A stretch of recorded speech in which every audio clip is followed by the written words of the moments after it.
We keep dating and about. 3 months later he called me and said he wanted to break up after close to 3 years. The reason, and I quote, "You don't know enough about science." He felt like he couldn't have a conversation with me about his work where he didn't have to use common names for animals instead of scientific ones. I said, "Well, that's bullshit. What's the real reason?" He said it was the real reason. He came to see me a month later to return something of mine, and I confronted him, demanding the real reason. He finally admitted he had been seeing one of his undergrad students. Let's call her Meg, a 19-year-old. He was then 26 and her teacher. I screamed at him to leave.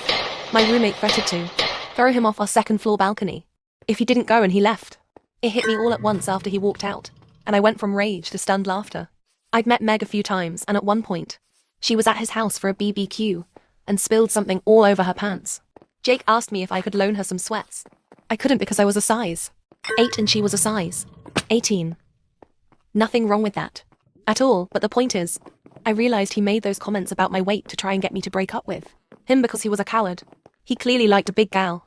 Although, when he'd said those things to me about my weight, it was 1 a.m.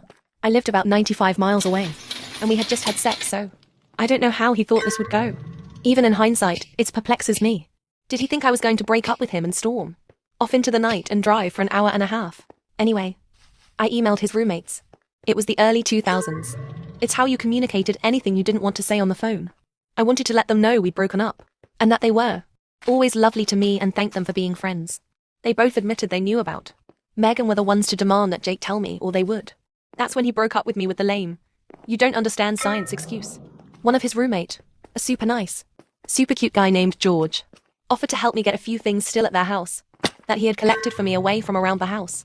He suggested I come up for the weekend. We go out and drink and have a good time. All the things Jake didn't want to waste money on, and I said sure.